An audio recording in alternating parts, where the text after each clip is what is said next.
Chicken ಸಾರು ಮಾಡೋಣ ಬನ್ನಿ. ಚಿಕನ್ ಸಾರಿಗೆ ನಾನಿಲ್ಲಿ ಒಂದು ದಪ್ಪ ಒಂದು 2 ಈರುಳ್ಳಿ ಕಟ್ ಮಾಡ್ಕೊಂಡಿದ್ದೀನಿ.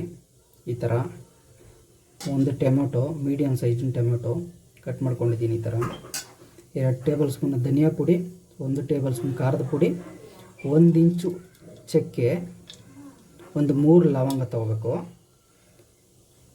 ಬೆಳ್ಳುಳ್ಳಿ ಒಂದು 2 ಗಡ್ಡೆ ಬೆಳ್ಳುಳ್ಳಿ ಬಿಡಿಸ್ಕೊಂಡಿದ್ದೀನಿ. ಶುಂಠಿ 1 ಇಂಚು ಶುಂಠಿ, ಮತ್ತು ಕೊತ್ತಂಬರಿ ಸೊಪ್ಪು ಟೇಸ್ಟಿಗೆ. ಮತ್ತು ಇದೊಂದು ಸಣ್ಣ ಈರುಳ್ಳಿ ಕಟ್ ಮಾಡ್ಕೊಂಡಿದ್ದೀನಿ ಚಿಕನ್ ಜೊತೆ ಫ್ರೈ ಮಾಡ್ಕೊಳ್ಳೋದಕ್ಕೆ. ಇದು ಲಾಸ್ಟಲ್ಲಿ ಹಾಕೋದಕ್ಕೆ ಕೊತ್ತಂಬರಿ ಸೊಪ್ಪು.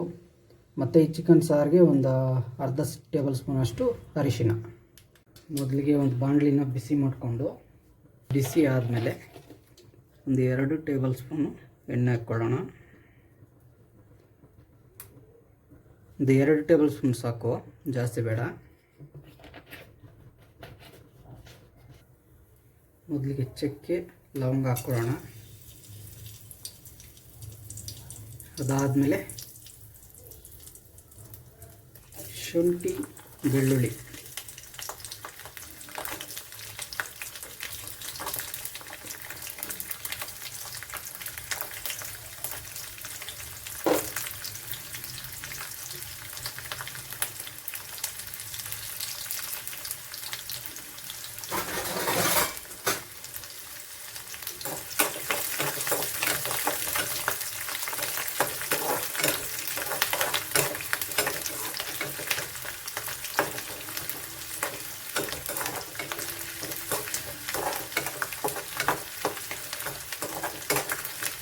ಶುಂಠಿ ಬೆಳ್ಳುಳ್ಳಿ ಒಂದು ಸ್ವಲ್ಪ ಕೆಂಪಗಾಗೋವರೆಗೂ ಹುರ್ಕೋಬೇಕು.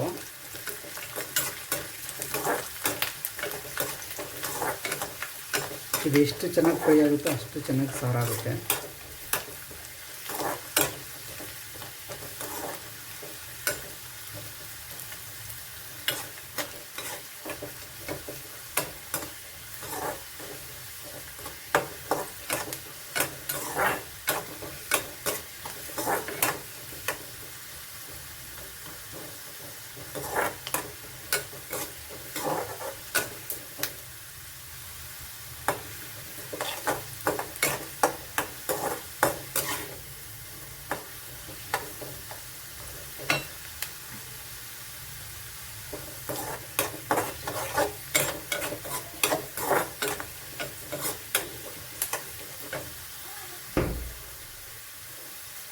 ಸಾಕು, ಫ್ರೈ ಆಗಿದೆ ಅನಿಸುತ್ತೆ. ಇನ್ನು ಮಿಕ್ಕಿ ಇದೆಲ್ಲ ಸುಮ್ಮನೆ ಫ್ರೈ ಮಾಡ್ಕೊಂಡ್ರೆ ಸಾಕು.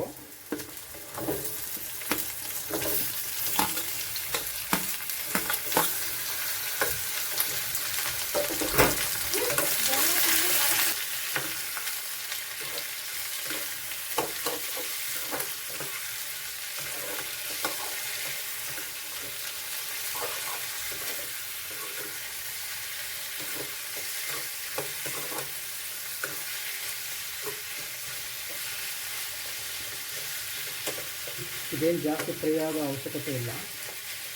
ಒಂದು 30 to 40% ಫ್ರೈ ಆದರೆ ಸಾಕು. ನಾವು ಬಿರಿಯಾನಿಗೆ ಬೇರೆ ಅದಕ್ಕೆಲ್ಲ ಚೆನ್ನಾಗಿ ಫ್ರೈ ಮಾಡ್ತೀವಲ್ಲ, ಆ ಥರ ಏನು ಬೇಕಾಗಿಲ್ಲ, ಅವಶ್ಯಕತೆ ಇಲ್ಲ.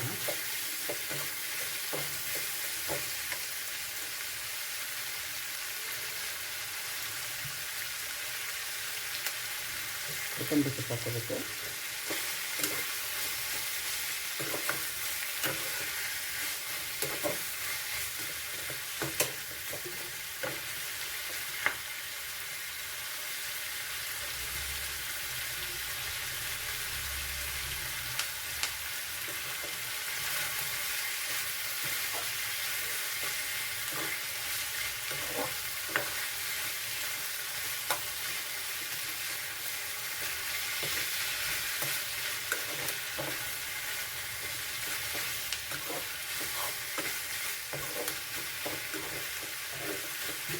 ಇದು ನಮ್ಮ ಕಡೆ ಈ ಥರ ಮಾಡ್ತಾರೆ. ನಿಮ್ಮ ಕಡೆ ಯಾವ ಥರ ಮಾಡ್ತೀರ ಅಂತ ಕಮೆಂಟ್ ಮಾಡಿ ಹೇಳಿ.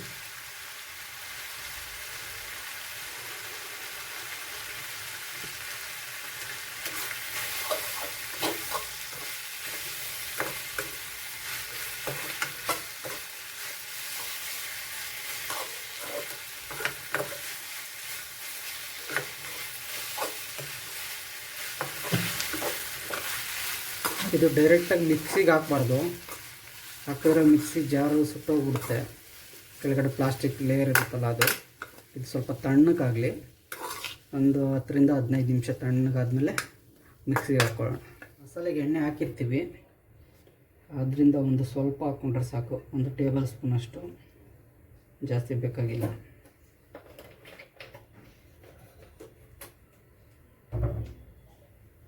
ಎಣ್ಣೆ ಕಾದ್ಮೇಲೆ ಆಗಲೇ ಕಟ್ ಮಾಡ್ಕೊಂಡಿರೋದು ಒಂದು ಸಣ್ಣ ಈರುಳ್ಳಿ ಹಾಕ್ಕೊಳ್ಳೋಣ.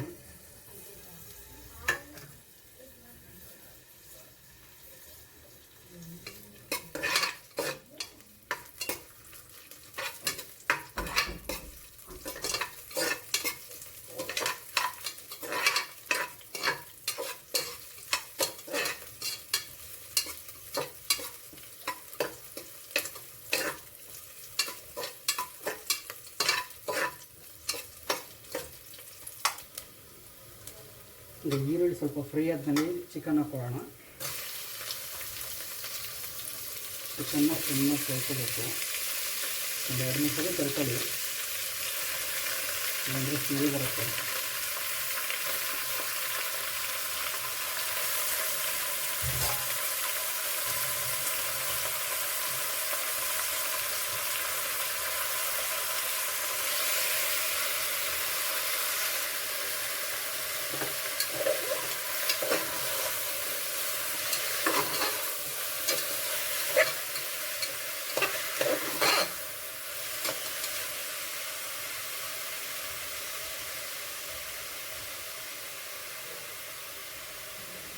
ಚಿಕನ್ ಫ್ರೈ ಮಾಡುವಾಗ ಮೀಡಿಯಮ್ ಫ್ರೈ ಮಾಡಿಸ್ಕೊಳ್ಳಿ.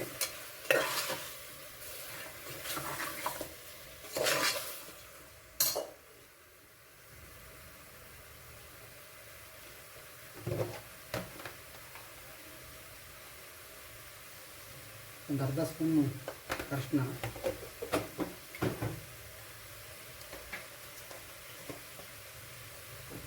ಉಪ್ಪು ನೋಡ್ಕೊಂಡು ಹಾಕೊಳ್ಳಿ, ನಿಮ್ಗೆ ಎಷ್ಟು ಬೇಕೋ ಅಷ್ಟು. ಈಗ ಫ್ರೈ ಮಾಡೋವಾಗ ಉಪ್ಪು ಮತ್ತು ಅರಿಶಿನ ಹಾಕ್ಕೊಂಡ್ರೆ ಚಿಕನ್ ತಿನ್ನೋವಾಗ ಉಪ್ಪು ಚೆನ್ನಾಗಿ ಹಿಡಿದಿರುತ್ತೆ, ಟೇಸ್ಟಾಗೂ ಇರುತ್ತೆ.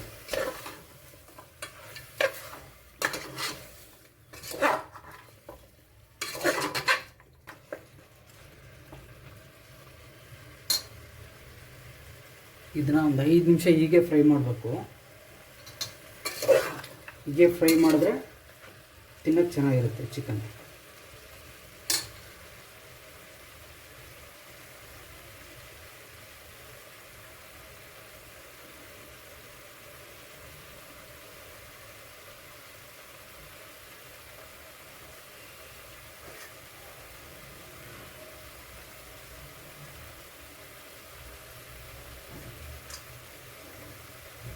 ಈಗ ಇದಕ್ಕೇ ಸಣ್ಣಕ್ಕೆ ಹೆಚ್ಕೊಂಡಿರೋಂಥ ಕೊತ್ತಂಬರಿ ಸೊಪ್ಪು ಹಾಕ್ಕೊಳ್ಳೋಣ.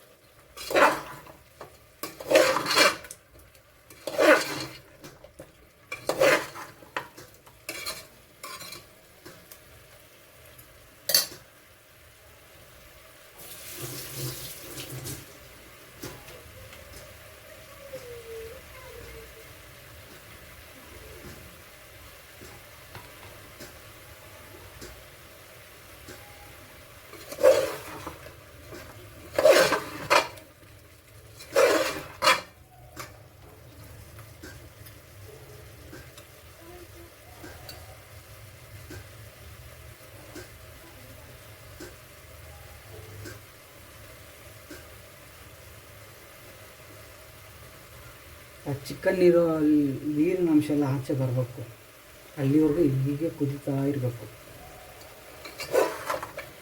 ಆ ಚಿಕನ್ ಮೇಲೆ ನೀರಿನ ಅಂಶ ಎಲ್ಲ ಆಚೆ ಬಂದಾಗ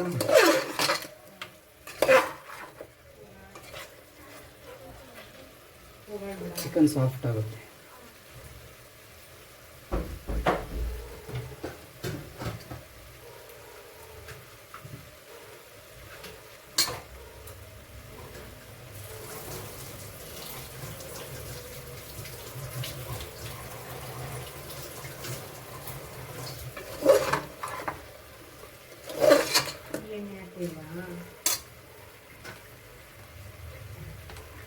ಸ್ಟಾಪ್ ಮಾಡಿದ್ದೀರಾ?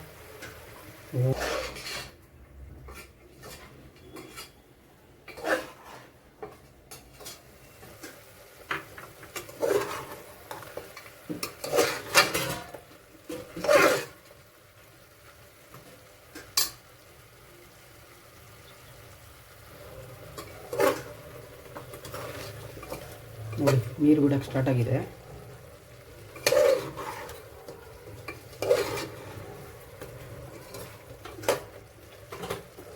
ಚಿಕನ್ನ ಈ ರೀತಿ ಫ್ರೈ ಮಾಡ್ಕೊಳ್ಳೋದ್ರಿಂದ ಸಾರು ತುಂಬ ಚೆನ್ನಾಗಿರುತ್ತೆ. ಮಿಕ್ಸಿ ಜಾರ್ಗೆ ನಾವು ರೆಡಿ ಮಾಡ್ಕೊಂಡಿರೋಂಥ ಮಸಾಲೆನ ಹಾಕ್ಕೊಳ್ಳೋಣ. ಆಲ್ಮೋಸ್ಟ್ ತಣ್ಣಗಾಗಿದೆ.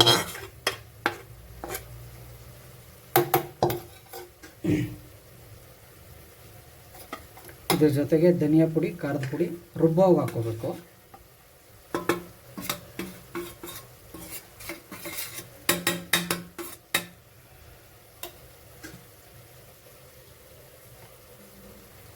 ಈಗ ಬಾಣಲಿಗೆ ಒಂದು ಸ್ವಲ್ಪ ನೀರು ಹಾಕ್ಕೊಂಡು ಮಿಕ್ಸಿ ಜಾರ್ಗೆ ಹಾಕ್ಕೊಳ್ಳೋಣ.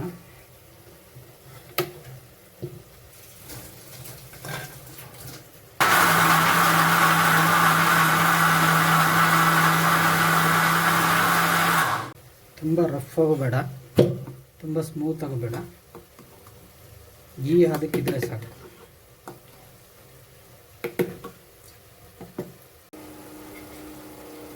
ಈಗ ರುಬ್ಕೊಂಡಿರೋ ಮಸಾಲೆನ ಹಾಕ್ಕೊಳ್ಳೋಣ.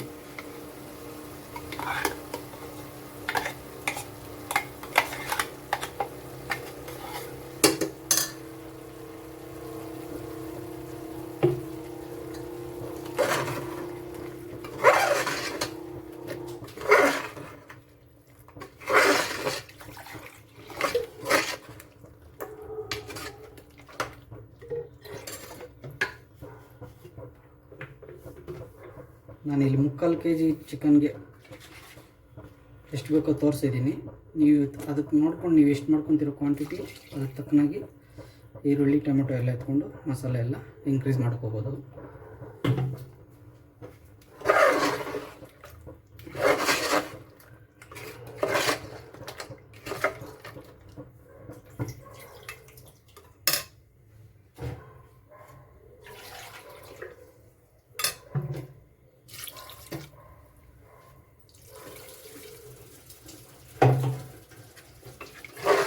ನಾನು ಹೆಚ್ಚು ಕಡಿಮೆ ಒಂದು 3/4 ಲೀಟ್ರಿಂದ 1 ಲೀಟ್ರ್ ಅಷ್ಟು ನೀರು ತೊಗೊಂಡಿದ್ದೀನಿ.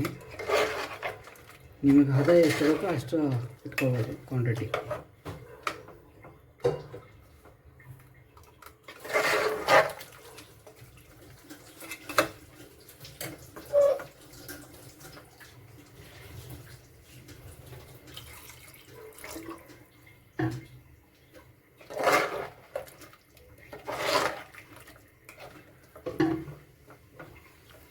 ಈಗ ಕೊನೆಯಲ್ಲಿ ಒಂದು ಸಾರಿ ಉಪ್ಪು ಖಾರ ನೋಡ್ಬಿಟ್ಟು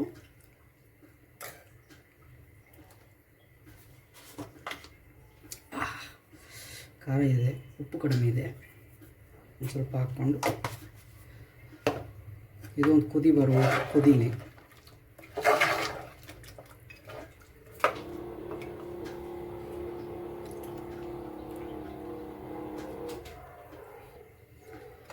ನಾನಿಲ್ಲಿ ವಿಜಿಲ್ ಆಗ್ತಾಯಿಲ್ಲ, ಯಾಕಂದರೆ ಫಸ್ಟೇ ಫ್ರೈ ಮಾಡ್ಕೊಂಡಿರೋದ್ರಿಂದ ಇದು ಒಂದು 5ರಿಂದ 10 ನಿಮಿಷ ಈ ಮಸಾಲೆ ಸಾರಲ್ಲಿ ಕುದಿದ್ರೆ ಸಾಕು. ವಿಜಿಲ್ ಏನಾದರೂ ಹಾಕ್ಬೇಕಂದ್ರೆ ನೀವು ಒಂದು ವಿಜಿಲ್ ಹಾಕ್ಕೊಂಡ್ರೆ ಸಾಕು. ಜಾಸ್ತಿ ಬಿಟ್ಟರೆ ಇದು ತುಂಬ ಪುಡಿ ಆಗಿಬಿಡುತ್ತೆ, ಯಾಕಂದರೆ ಇದು ಬಾಯ್ಲರ್ ಚಿಕನ್ ಹಾಕಿರೋದ್ರಿಂದ ಒಂದು 10 ನಿಮಿಷ ಕುದಿದ್ರೆ ಸಾಕು. ಆಲ್ರೆಡಿ ಬೆಂದಿದೆ ಚಿಕನ್ನು. ಈ ಮಸಾಲೆ ಫ್ಲೇವರ್ ಅದಕ್ಕೆ ಚಿಕನ್ಗೆ ಹೋಗೋದಕ್ಕೋಸ್ಕರ ಒಂದು 10 ನಿಮಿಷ ಕುದಿಸ್ಕೋಬೇಕು ಅಷ್ಟೇ. ಈ ಚಿಕನ್ನ ವಿಜಿಲ್ ಹಾಕ್ಸೋ ಅವಶ್ಯಕತೆ ಇಲ್ಲ. ತಟ್ಟೆ ಮುಚ್ಚಿ ಒಂದು 10 ನಿಮಿಷ ಬೆಂದರೆ ಸಾಕು, ಕುದಿ ಬರೋವರೆಗೂ.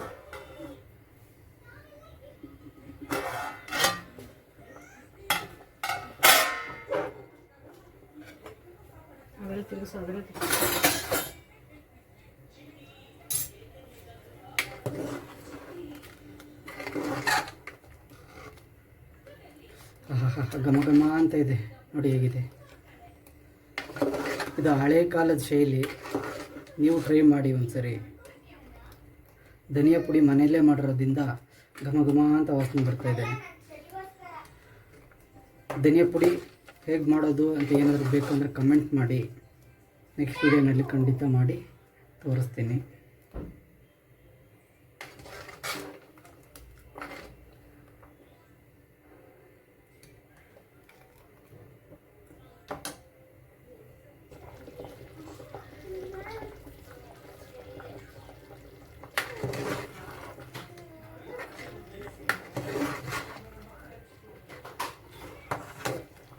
ಚಿಕನ್ ಆಲ್ಮೋಸ್ಟ್ ಬೆಂದಿದೆ.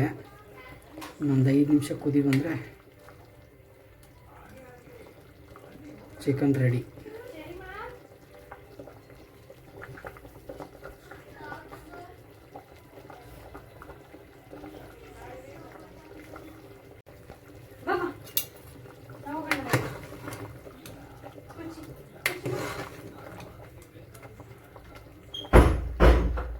ಚಿಕನ್ ಸಾರು ರೆಡಿ. ಈಗ ಸರ್ವ್ ಮಾಡಿಕೊಂಡು ಊಟ ಮಾಡೋಣ ಬನ್ನಿ. ಬಿಸಿ ಬಿಸಿ ಮುದ್ದೆ ಜೊತೆಗೆ ಕೋಳಿ ಸಾರು. ಒಂದು ಬೈಟ್ ತಗೊಳ್ಳೋಣ. ಆಹಾ, ಅದ್ಭುತ. ಇಂಥ ಊಟ ಮಾಡೋದಕ್ಕೂ ಪುಣ್ಯ ಮಾಡಿರ್ಬೇಕು.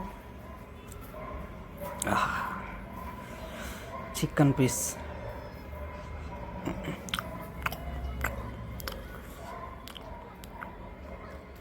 ಮೀಟ್ ಕ್ವಾಲಿಟಿ ಅಂತೂ ತುಂಬ ಚೆನ್ನಾಗಿ ಬಂದಿದೆ. ಸಾಫ್ಟಾಗಿದೆ, ಉಪ್ಪು ಖಾರ ಎಲ್ಲ ಪರ್ಫೆಕ್ಟಾಗಿದೆ.